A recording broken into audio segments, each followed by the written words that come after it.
Hello everyone. Today we start the thermodynamic concept 16, and in this topic we are study about available energy and availability. Availability means this is the exergy.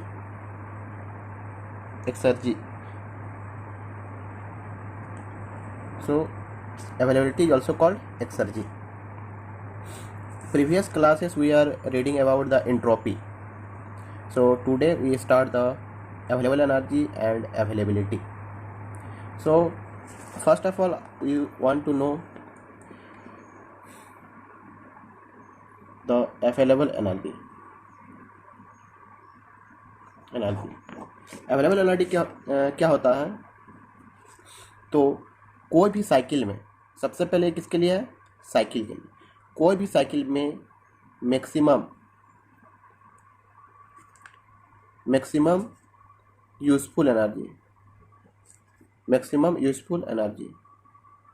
कोई भी cycle में maximum useful energy जो हम लोग obtain कर सकते हैं उसको बोलते हैं अवेलेबल एनर्जी. ठीक है. और वही अगर हम लोग अवेलेबिलिटी के बारे में बात करें, अवेलेबिलिटी ये क्या होता है कि कोई भी प्रोसेस में, ये किसके लिए था? साइकिल के लिए. यह है प्रोसेस के लिए कि मैक्सिमम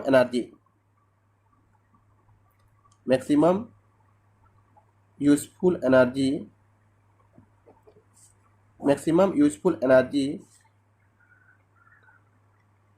कितना हम लोग कोई प्रोसेस में मैक्सिमम यूजफुल एनर्जी हम लोग ऑब्टेन कर सकते हैं, तो उसको हम लोग बोलेंगे अवेलेबिलिटी. कब तक? जब तक वो सराउंडिंग टेम्परेचर के साथ थर्मल इक्विलिब्रियम ना हो जाए. समझ गया क्या होता है? अवेलेबल एनर्जी कोई भी साइकिल में मैक्सिमम यूजफुल एनर्जी कितना हम लोग ऑब्टेन कर सकते हैं, और जो अवेलेबिलिटी होता है ये कोई भी प्रोसेस में कितना हम लोग यूजफुल एनर्जी ऑब्टेन कर सकते हैं up to the surrounding temperature. मतलब जब तक वो इक्विलिब्रियम ना हो जाता है सराउंडिंग के साथ, तब तक हम लोग जितना एनर्जी उससे यूजफुल एनर्जी गेन कर सकते हैं वो हो गया तुम्हारा अवेलेबिलिटी. ठीक है. तो अगर हम लोग कोई भी सिस्टम में अगर हम हीट देते हैं, ठीक है, तो क्या होगा? ये सिस्टम कुछ वर्क करेगी, ठीक है, और कुछ हीट का रिजेक्ट करेगा. ये हीट सप्लाई कर रहे थे, कुछ रिजेक्ट कर. ठीक है. तो हम लोग यहाँ पे जो एनर्जी दिए थे QS और कुछ रिजेक्ट हो रहा है, तो मेरे को वर्क कितना मिल रहा है? QS माइनस QR मीन्स कुछ लॉस हुआ. ठीक है. तो ये जो W इतना अवेलेबल था और ये जो QR ये तुम्हारा लॉस हुआ, इसका कोई यूज़ नहीं है. तो ये जो W है ये इसको हम बोल सकते हैं अवेलेबल, और ये जो है ये है अनअवेलेबल, जिसको हम लोग यूज नहीं कर सकते. अनअवेलेबल मीन्स हम लोग क्या जानते हैं कि हीट जो होता है ये एक लो ग्रेड एनर्जी है. लो ग्रेड एनर्जी मतलब इसका हम लोग कुछ पार्ट ये जो हीट होता है ये available energy plus unavailable energy से बना होता है. ठीक है. तो अवेलेबल एनर्जी जिसको हम लोग बोलते हैं वर्क, और जो अनअवेलेबल वो हीट रिजेक्टेड जो हो गया वो हो गया तुम्हारा अनअवेलेबल एनर्जी. ठीक है. तो ये जो वर्क जो अवेलेबल है वो हो जाता है हाई ग्रेड एनर्जी, और ये हो गया अनअवेलेबल जो इसका यूज नहीं है तुम्हारा एंट्रोपी क्या है? एक तरफ का अनअवेलेबल एनर्जी है, और हाई ग्रेड एनर्जी जो वर्क मिल रहा है. समझ रहा है ना? तो यही चीज़ है तुम्हारा concept of availability and available energy. अब हम लोग देखते हैं कुछ इस टाइप पे कि जैसे हम लोग का हीट इंजन मान लो, ये एक हीट इंजन, ये तुम्हारा सोर्स हो गया, ये हीट इंजन हो गया, और ये हीट रिजेक्टेड मीन्स सिंक. ठीक है. तो सोर्स का टेम्परेचर मान लो T1 है, और सिंक का टेम्परेचर हम लोग सराउंडिंग टेम्परेचर मान सकते हैं. क्या कि कोई भी अगर इंजन हम लोग यूज कर रहे हैं तो मैक्सिमम कहाँ तक हम लोग कम से कम जा सकते हैं? हीट इंजन मीन्स कहाँ तक जा सकते हैं? तो एटमॉस्फेरिक टेम्परेचर तक. अगर उससे अगर कम जाएंगे तो फिर हमको एक्स्ट्रा वर्क देना पड़ेगा, तो कोई मायने नहीं होता है, कोई फ़ायदा नहीं. तो हम लोग कहाँ तक जाएंगे? Atmospheric temperature T0. यह सराउंडिंग टेम्परेचर, सराउंडिंग टेम्परेचर, ठीक है। और ये तुम्हारा वर्क देगा। तो मान लो ये क्यू दे रहे थे, ठीक है। अब हम लोग जानते हैं कि अगर ये साइकिल रिवर्सिबल है, अगर साइकिल जो है रिवर्सिबल है, तो हम लोग क्लेसियस इनइक्वलिटी से क्या जानते थे कि Q by T1 is equal to, ये मान लो क्यू आर है, ठीक है, Q R by T not, ये होता था। तो हम लोग यहाँ से क्या जान सकते हैं, Q R is equal to Q into T not by T1। Okay, तो हम लोग Q R is equal to क्या लिख सकते हैं, Q T not by T1, ठीक है। अब हम यहाँ से बता सकते हैं कि वर्क इज इक्वल टू कितना हो जाएगा, जो कि अवेलेबल एनर्जी है, कितना हीट दे रहे थे, कितना रिजेक्ट किया, और जो बच गया वो मेरा वर्क, ये वर्क है। बाकी ये रिजेक्शन जो हो रहा है ये अनअवेलेबल एनर्जी, उसका कोई यूज़ नहीं है, लो ग्रेड एनर्जी जो बोल जाता है वो खत्म। तो अब हम लोग यहाँ पे बोल सकते हैं कि Q supply minus Q rejection, है ना। तो क्यू सप्लाई क्यू है, ओके, क्यू सप्लाई क्यू है, और क्यू रिजेक्शन जो है हो गया Q T not by T1। Okay, तो हम लोग यहाँ से क्या देख सकते हैं कि Q minus Q by T1 हम लोग क्या लिख सकते हैं, इंट्रोपी Q बाई T, ये इंट्रोपी, तो हम लोग यहाँ लिख सकते हैं T नॉट, ये T नॉट, और ये चेंज इन इंट्रोपी। तो हम लोग को क्या मिल गया, ये तुम्हारा हो गया वर्क जो दे रहा है, ये वर्क जो है ये अवेलेबल एनर्जी है, अवेलेबल एनर्जी, और ये जो QR है ये अनअवेलेबल, ये रिजेक्ट जो हो रहा है इसका कोई यूज नहीं, वो सिंक में चली गया, वो अनअवेलेबल एनर्जी। तो हम लोग यहाँ पे देख सकते हैं ये हो गया अवेलेबल एनर्जी, ठीक है। तो और ये जो है ये क्या है, अनअवेलेबल एनर्जी, अनअवेलेबल एनर्जी। तो हम लोग यहाँ पे कंपेयर कर सकते हैं कि अगर मेरा अवेलेबल एनर्जी जितना ज़्यादा होगा, कब होगा ज़्यादा, जब अनअवेलेबिलिटी उतना कम हो, जितना कम अनअवेलेबल एनर्जी होगा उतना ज़्यादा अवेलेबल एनर्जी होगा। तो इससे क्या मालूम चल रहा है कि अगर मेरा टी नॉट, ये तो एटमॉस्फेरिक टेम्परेचर है, ये फिक्स है, ठीक है। अब यहाँ पे ds क्या है, चेंज इन इंट्रोपी। तो change in entropy means one type का लॉस, डिसऑर्डर। तो हम लोग इंट्रोपी जितना कम से कम रखेंगे, इंट्रोपी जितना कम से कम रखेंगे उतना ज़्यादा हमको अवेलेबल एनर्जी मिलेगा, समझ रहा है। तो अब हम लोग क्या करेंगे, तो यहाँ से हम लोग को मालूम चल रहा है कि ये अनअवेलेबल एनर्जी है, और ये किसके कारण आ रहा है, इंट्रोपी के कारण। अनअवेलेबल एनर्जी जो आता है एलवेज आता है इंट्रोपी के कारण, ठीक है। तो यहाँ से तुमको मालूम चल रहा है कि, तो यहाँ से हम लोग लिख सकते हैं कि W is equal to Q minus T not S2 minus S1, okay, ठीक है। ये हो गया अवेलेबल। और अनअवेलेबल एनर्जी का एकदम सीधा लिख देना, अगर कहीं पे अनअवेलेबल एनर्जी निकालने बोल रहा है क्या लिखेगा, टी नॉट इंटू ds, और यही हो जाता है इरिवर्सिबिलिटी। इरिवर्सिबिलिटी इसी कारण था, अनअवेलेबल एनर्जी, अनअवेलेबल एनर्जी को ही इरिवर्सिबिलिटी बोला जाता है, ठीक है। अब देखो, अब क्लोज सिस्टम के लिए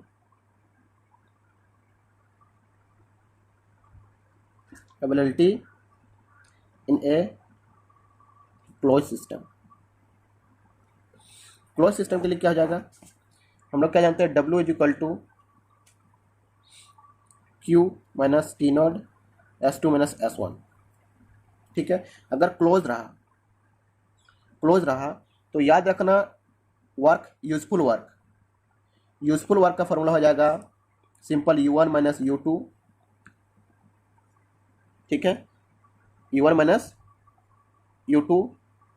यहाँ पे काम करो, इसको U1 मतलब कि change in internal U2 minus U1 लिखो, तब यहाँ अच्छा रहेगा, minus T not S2 minus S1,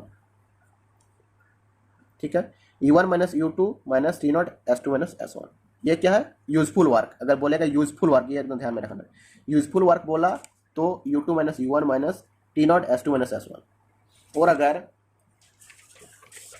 अगर बोलेगा मैक्सिमम वर्क कितना हो जाएगा, तो हम लोग इसमें कुछ नहीं करना है, U2 minus U1 minus T not S2 minus S1, ठीक है, और प्लस जोड़ दो उसमें, सॉरी इसमें भी माइनस कर दो, क्या बोलते हैं, P into D V, P तो V final minus V initial, ठीक है। तो ये जब ऐड हो जाएगा तो क्या हो जाएगा, वो maximum available energy, U2 minus U1 minus T0 S2 minus S1 minus P VF minus V1, ये मैक्सिमम के लिए, ठीक है, ओके। और वही अगर ओपन सिस्टम के लिए देखेंगे, ओपन सिस्टम के लिए तो इसमें होता है मैक्सिमम जो वर्क होगा, अवेलेबल वर्क, वो तुम्हारा simple H2 minus H1 minus T0 S2 minus S1। यहाँ पे क्या था प्रीवियस केस में, U2 माइनस U1, यहाँ पे हो जाएगा H2 माइनस H1, क्योंकि ये ओपन सिस्टम के लिए, ठीक है। तो तुम्हारा ये था तुम्हारा availability in close system and availability in open system, ठीक है। अब हम लोग जानते हैं कि क्या होता है irreversibility.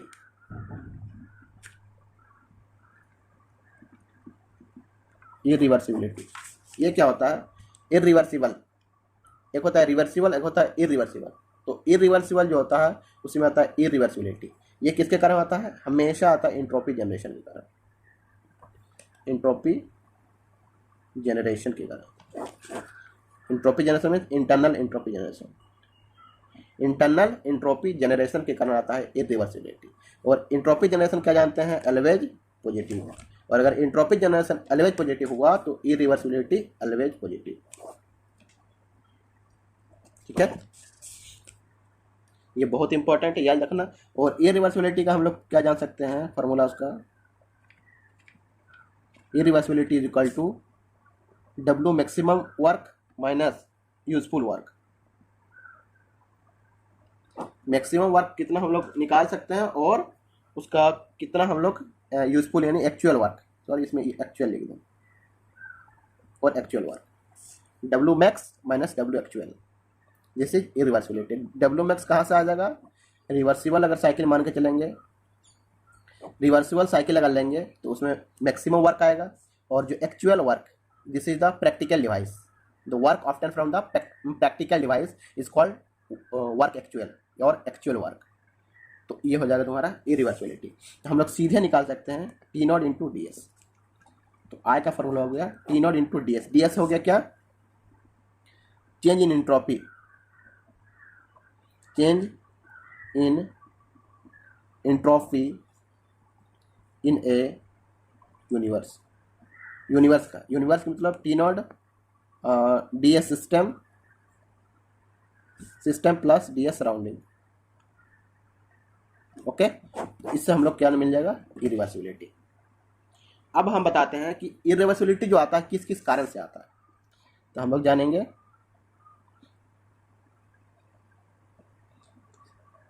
Cause of irreversibility, irreversibility का क्या क्या कारण है। तो सबसे पहले क्या रीजन है कि हम लोग थर्मोडायनेमिक इक्विलिब्रियम, थर्मोडायनेमिक इक्विलिब्रियम को अचीव नहीं कर सकते हैं। अगर हम लोग थर्मोडायनेमिक इक्विलिब्रियम को अचीव कर लिए और कोई सिस्टम को फ्रिक्शन लेस बना दिए तो वो क्या हो जाता है, रिवर्सिबल। लेकिन हम लोग क्या करते हैं कि थर्मोडायनेमिक इक्विलिब्रियम को हम लोग अचीव नहीं कर सकते। थर्मोडायनेमिक इक्विलिब्रियम मतलब तुम्हारा थर्मल इक्विलिब्रियम, मैकेनिकल इक्विलिब्रियम और केमिकल इक्विलिब्रियम, तीनों एक साथ इक्विलिब्रियम में लाना इम्पॉसिबल है। इसलिए हम लोग का क्या होता है, सिस्टम इरिवर्सिबल होता है। सेकंड काउज क्या है, हीट डिसिपेशन। हीट डिसिपेशन मतलब डिसिपेटिव इफेक्ट बोल सकते हैं, डिसिपेटिव इफेक्ट के कारण हम लोग का कोई भी सिस्टम जो होता है उसमें डिसिपेटिव इफेक्ट होता है। डिसिपेटिव इफेक्ट बोलने का मतलब फ्रिक्शन, फ्रिक्शन हो गया, pedal wheel, pedal wheel work हो गया, फिर उसके बाद फ्लूइड विस्कोसिटी हो गया, विस्कोसिटी हो गया, फिर इलेक्ट्रिकल हिस्टोरेसिस, ये सब बहुत सारा कारण है जो कि डिसिपेटिव इफेक्ट के कारण कोई भी सिस्टम इरिवर्सिबिलिटी, ठीक है। उसके बाद इरिवर्सिबिलिटी का कारण क्या है, फ्री एक्सपेंशन। फ्री एक्सपेंशन हम लोग पहले भी पढ़ चुके हैं। फ्री एक्सपेंशन प्रोसेस जो होता है यह हाईली इरिवर्सिबल है, हाईली इरिवर्सिबल। ठीक है, तो फ्री एक्सपेंशन हो गया। उसके बाद कोई भी फ्लूइड को मिक्सिंग करो, mixing of fluid, mixing of fluid, उसमें क्या होता है, डिसऑर्डरनेस बढ़ेगा, डिसऑर्डरनेस बढ़ेगा, इंट्रोपी बनेगा, इंट्रोपी बढ़ेगा, लॉसेस बढ़ेगा, वो क्या बन जाएगा, इरिवर्सिबल बन जाएगा। उसके बाद heat transfer, heat transfer, heat transfer between finite body, finite body, finite body के बीच में हीट ट्रांसफर अगर हो तो उससे भी इरिवर्सिबिलिटी होती है। तो क्या क्या होगा, free expansion, mixing of fluid, heat transfer between the finite body. उसके बाद थर्मल इक्विलिब्रियम हम लोग अचीव नहीं कर सकते हैं, और डिसिपेटिव इफेक्ट में जैसे फ्रिक्शन, पेडल हुई बार, विस्कोसिटी, हिस्टेरेसिस लॉस और भी बहुत सारा लॉस हो जाता है। तो लॉस, मेन चीज़ है लॉस जिसमें हो रहा है वो इरिवर्सिबल। ठीक है, तो ये सब तुम्हारा क्या था, काउज ऑफ इरिवर्सिबिलिटी। वैसे ही अगर हम देखेंगे तो ये था तुम्हारा, हम लोग जान गए basic knowledge of available energy, availability और इरिवर्सिबिलिटी। इरिवर्सिबिलिटी तीन चीज़ हम लोग सीख गए। अब हम लोग कुछ बेसिक टर्म्स सीखेंगे। जैसे एक सुने होंगे कि PMM1 पढ़े थे एक बार, PMM2 पढ़ चुके हैं। अब हम लोग और पढ़ेंगे क्या, PMM3। इसका फुल फॉर्म क्या होता है, perpetual motion machine, perpetual motion machine of, 3 है तो third kind, perpetual motion machine of third kind. ये क्या होता है, ये एक इमेजिनरी मशीन है, ये एक इमेजिनरी मशीन है, एक इमेजिनरी मशीन है जो फ्रिक्शनलेस, जो चलता है फ्रिक्शनलेस से, runs with frictionless, completely frictionless.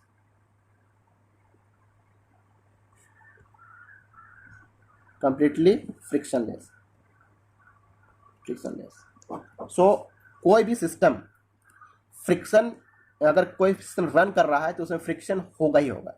हम लोग उसको कंप्लीटली फ्रिक्शनलेस नहीं कर सकते, कंप्लीटली एब्सेंट ऑफ फ्रिक्शन नहीं कर सकते। तो इसलिए ये क्या है, इमेजिनरी मशीन है। हम लोग ऐसा मशीन सोच सकते हैं कि जिसमें कोई भी फ्रिक्शन ना हो। ऐसा संभव है, संभव नहीं है। मशीन अगर रन कर रहा है तो वो उसको कंप्लीटली हम लोग एब्सेंट ऑफ फ्रिक्शन नहीं कर सकते, मतलब उसमें कुछ ना कुछ फ्रिक्शन होगा। तो एक इमेजिनरी कंसेप्ट है PMM3 जो ये बोलता है। अब क्या है, कहीं कहीं पूछता है थर्ड लॉ ऑफ थर्मोडायनेमिक्स। ये सब जो है बहुत इंपॉर्टेंट है, इंटरव्यू क्वेश्चन पूछता है। थर्ड लॉ ऑफ थर्मोडायनेमिक्स हम लोग फर्स्ट लॉ पढ़ चुके हैं, सेकेंड लॉ पढ़ चुके हैं, अब आ रहे हैं थर्ड लॉ ऑफ थर्मोडायनेमिक्स। इसमें ज़्यादा कुछ नहीं जानता, ओनली डेफिनेशन के बारे में। तो ये क्या बोलता है कि कोई भी क्रिस्टलाइन, सबसे पहले आप जो बता रहे हैं प्योर क्रिस्टलाइन सब्सटेंस के लिए ये बोलता है कि कोई भी प्योर क्रिस्टलाइन सब्सटेंस का इंट्रोपी, क्या इंट्रोपी 0 होता है at absolute zero temperature, absolute zero temperature पर। ये क्या बोल रहा है, थर्ड लॉ ऑफ थर्मोडायनेमिक्स क्या बोलता है कि किसी भी क्रिस्टलाइन, प्योर क्रिस्टलाइन सब्सटेंस के लिए इंट्रोपी 0 होता है एट एब्सोल्यूट जीरो टेम्परेचर पर। ठीक है, तो इसका मतलब क्या है कि कोई भी सब्सटेंस का इंट्रोपी 0 हो सकता है, कब, जब एब्सोल्यूट टेम्परेचर तक पहुंच जाएगा। और ये एब्सोल्यूट टेम्परेचर कब होगा, एब्सोल्यूट टेम्परेचर को 0 करना संभव है। मुझे पहला क्वेश्चन पूछा था RR कैट में कि एब्सोल्यूट टेम्परेचर को 0 करना संभव है।